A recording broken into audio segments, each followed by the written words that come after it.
Esta semana es crítica, crucial en la relación entre el Ejecutivo y el Legislativo. Hoy el presidente del Congreso, Pedro Olechea, ha emitido un comunicado, ha leído en realidad el mismo un comunicado que luego ha sido reproducido en medios por los correos electrónicos.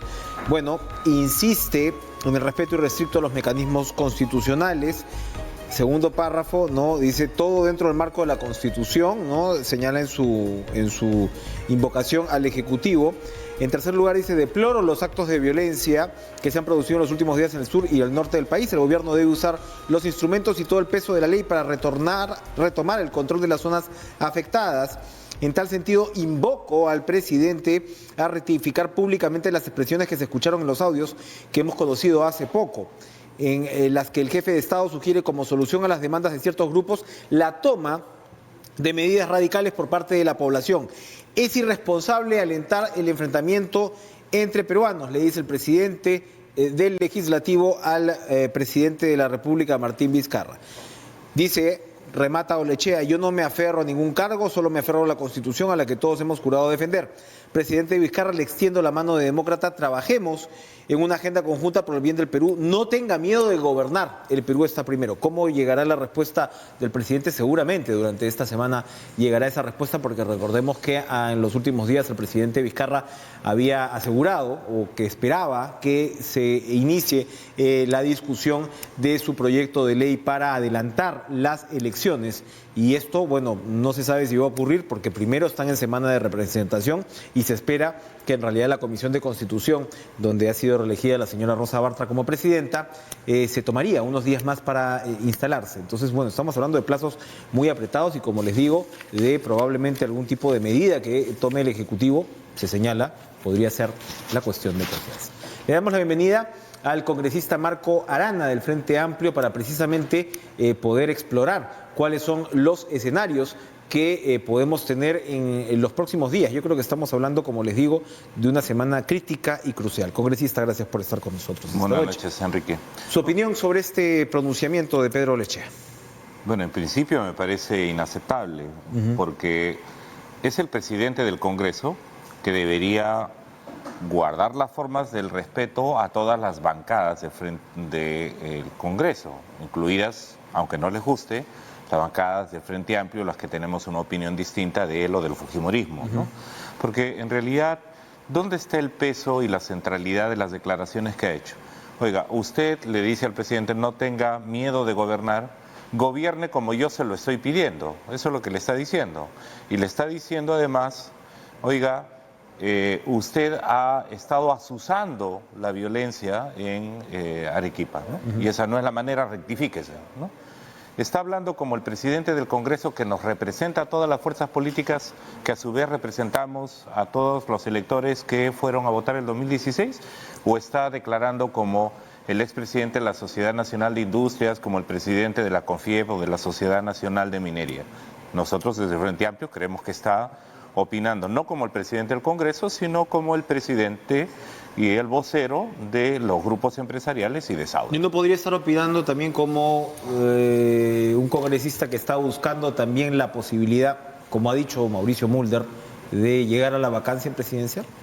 ¿No se abre una rendija con esa declaración? Aunque la forma del comunicado, que ha sido leída, es decir, ha sido cuidadosamente estructurada. Él no ha querido que se escape ninguna palabra fuera del texto que... Aunque la forma termina diciendo, le extiendo la mano en democracia, ¿no? Lo que le está diciendo, oiga, si usted no hace esto, ¿no?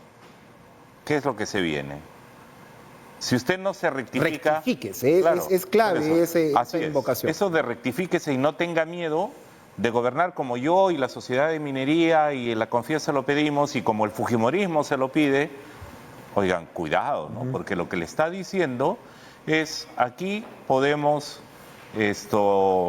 vacarlo, o aquí lo que podemos hacer es archivar el proyecto de ley que usted ha enviado, ¿no?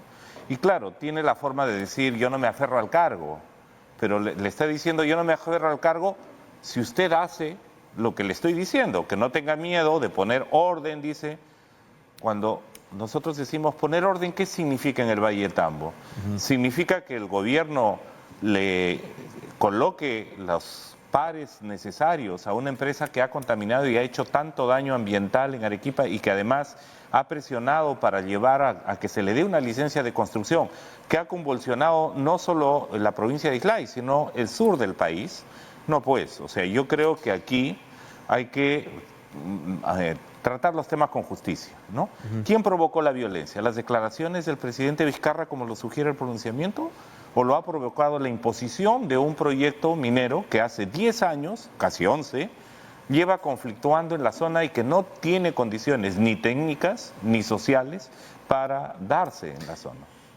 Esa es la pregunta. ¿Qué puede pasar como reacción de parte del Ejecutivo? No reacción al comunicado de Olechea, que finalmente, en fin, es lo que él ha expresado, pero reacción en el sentido de lo que el presidente Vizcarra ha señalado y reiterado, que se debe discutir el proceso o el proyecto de ley de adelanto de elecciones.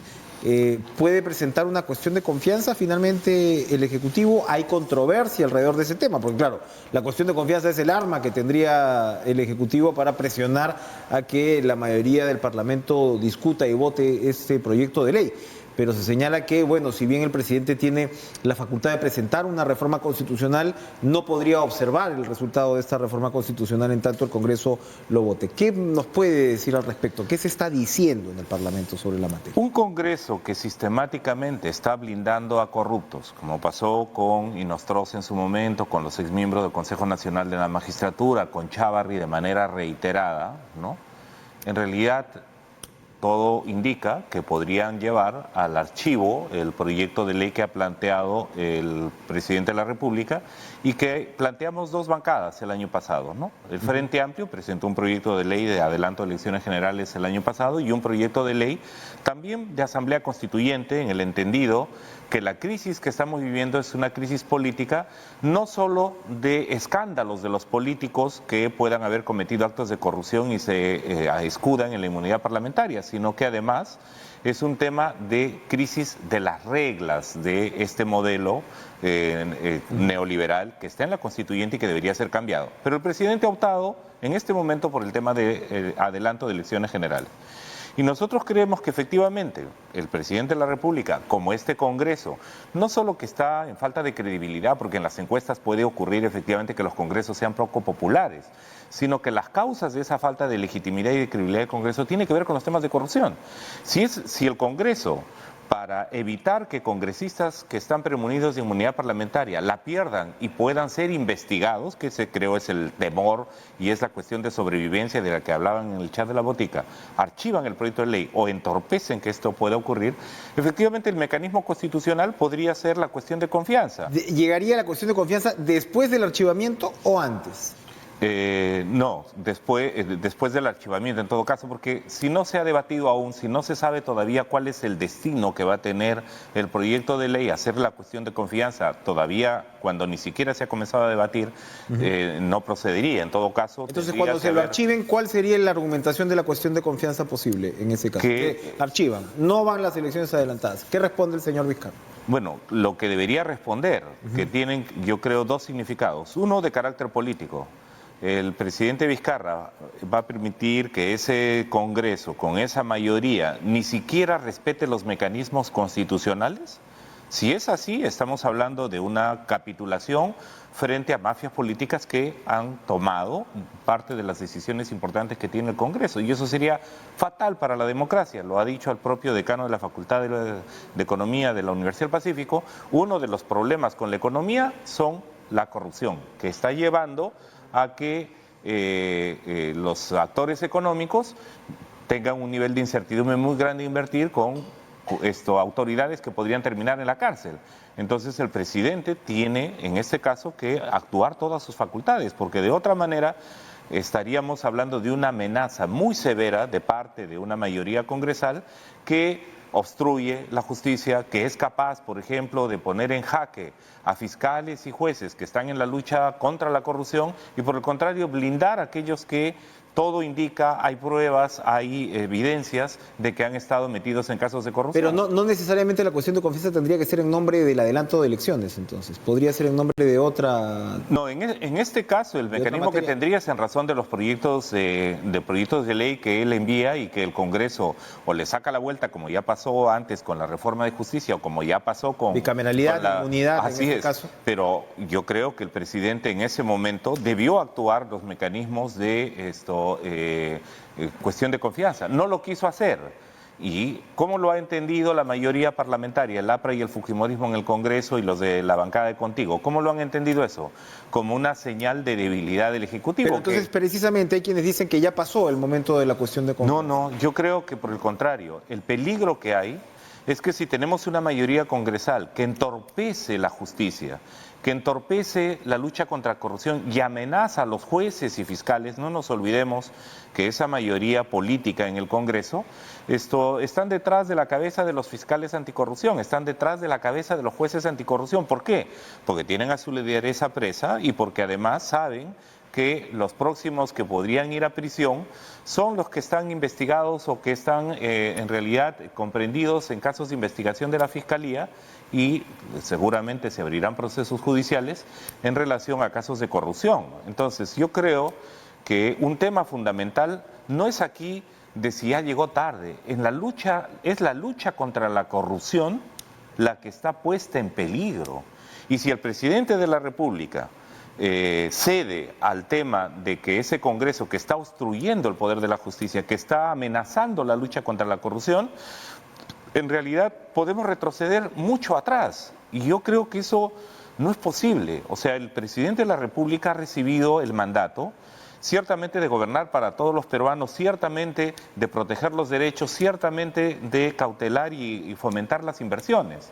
Pero si la corrupción, y eso es lo que estamos viendo y es parte de esta crisis profunda, que vincula a políticos corruptos con empresas que los corrompieron, porque eso fue Odebrecht, las empresas brasileras, eso es el Club de la Construcción, sería una enorme pérdida para el país. Estaríamos ante una situación en la que desde el Poder Ejecutivo se le diría a la nación, miren, no podemos derrotar el sistema y las mafias de corrupción. Y eso sería muy grave para el país y para la economía, ¿no? Vamos a una pausa, Marco Arana, para volver a discutir cuál es el emplazamiento de los actores políticos en estos momentos, tanto del fujimorismo como de la izquierda, y bueno, qué pasaría en el caso de un eventual cierre del Parlamento, en caso pues esta cuestión de confianza que el rumor es que se presentaría fuera negada. Vamos a una pausa, como les digo, y regresamos con más Cara a Cara.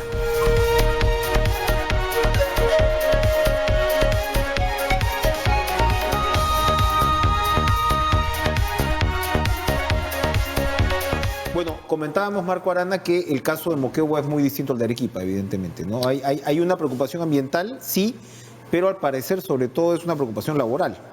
Sí, hay que entender, y eso no se quiere entender desde la sociedad de minería y desde quienes salen a defenderlos, de que los conflictos tienen una naturaleza doble en materia de afectaciones mineras a las comunidades. Hay algunas comunidades que tienen un conflicto de convivencia, es decir, cómo llevan las cosas mejor en los compromisos sociales, en los impactos que hay, cómo se regulan, cómo se usa el canon, cómo se cumplen los compromisos que las empresas asumen respecto de las inversiones sociales directas, en fin. Y hay otras comunidades, como está pasando en el caso de Islay, es que el tipo de actividad que se va a realizar, la ubicación de la actividad, la tecnología que se va a usar es incompatible con los usos que hay. Entonces hay conflictos en los que efectivamente son temas de convivencia y hay conflictos que son temas donde no es posible la actividad. Y el caso de Quellaveco, como ha sido planteado, es más bien del tipo de convivencia, es decir, la gente tiene expectativas de trabajar en la empresa minera y lo cierto es que la empresa no le va a poder dar trabajo a todos, por capacidades, porque la minería genera poca mano de obra directa. Y entonces, uno de los temas que hay que ver allí, que es responsabilidad del Estado, pero también responsabilidad de la empresa, es que esas expectativas tienen que ser respondidas, porque si los impactos van a ocurrir y los recursos se sacan de la zona, ¿cómo van a ser los beneficios de la comunidad? Y en ese sentido, ¿cómo se van a fortalecer otras actividades económicas que a lo mejor no van a ser dañadas en el agua, en el acceso al suelo. Y sí es verdad que la población tiene preocupaciones legítimas, porque no nos olvidemos que en Moquegua, la Sauder, yo he visitado la zona, no me lo han contado, convirtió 6 kilómetros del río Torata en un botadero de residuos mineros. Y entonces, claro, la gente sabe que va a haber impactos. En el caso de Tía María sabe que esos impactos son inaceptables y por eso no quieren. Pero en el caso de Moquegua, efectivamente hay reclamos que se podrían resolver por el lado social y económico, ¿no? Volviendo al Parlamento, la bancada de Nuevo Perú y la bancada del Frente Amplio son básicamente las que han sustentado hasta ahora la propuesta del presidente de adelantar elecciones. Entonces, hay quienes señalan, bueno, esta se convierte de alguna manera en una propuesta de izquierda. Usted nos decía que su bancada había presentado efectivamente un proyecto para adelantar elecciones, incluyendo una asamblea constituyente. Y hay quienes dicen, oye, no, los rojos quieren cambiar la Constitución, quieren cambiar el modelo económico, yo por ahí no me voy a ir. ¿Qué responde ello? A ver, las dos bancadas que hemos presentado proyectos de ley de adelanto de elecciones generales son Acción Popular, sí, y Frente Amplio, ¿no? Entendemos que hay a lo mejor algunas otras que están sumándose, pero son los dos proyectos de ley que se presentaron el año pasado.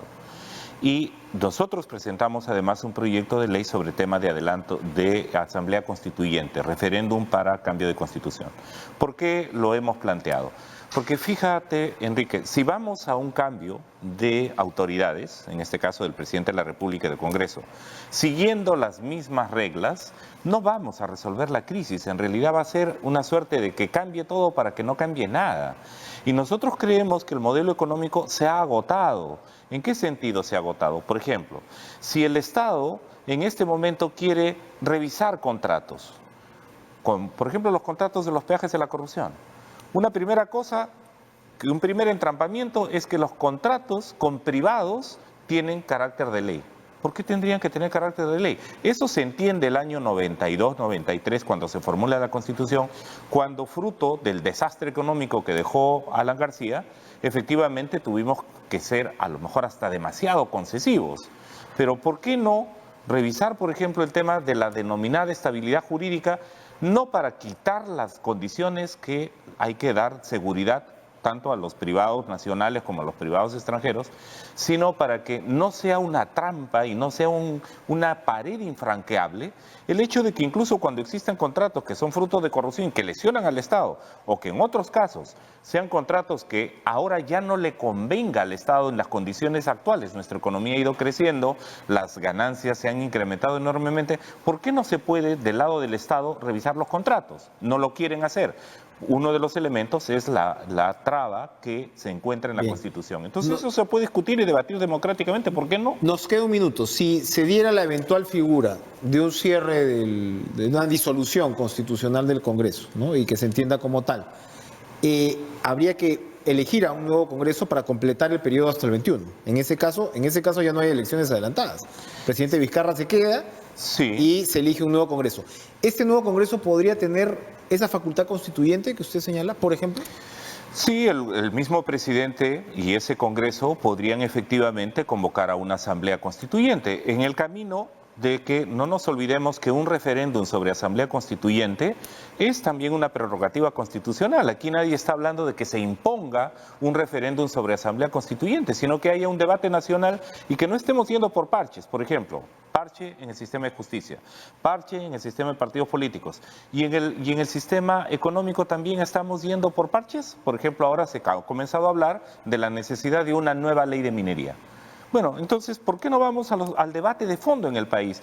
¿Por qué salir con la agresividad que han salido varios empresarios, no digo todos, porque hay empresarios que también tienen conductas democráticas, a decir que los que cuestionamos eso somos los peruanos no bien nacidos, es decir, los mal nacidos? Eso no puede ser el debate. O sea, el debate es, ¿el modelo económico está mostrando serias dificultades cuando, por ejemplo, dependemos fundamentalmente de la exportación de minerales sin valor agregado? Sí. ¿Podemos poner eso en debate? Por supuesto que debemos poner en debate. Muy bien. Muchas gracias, Marco Arana, la posición en este caso del Frente Amplio. Gracias por visitarnos esta noche. Vamos a ir nosotros a una pausa. Regresamos con lo último de Caracas.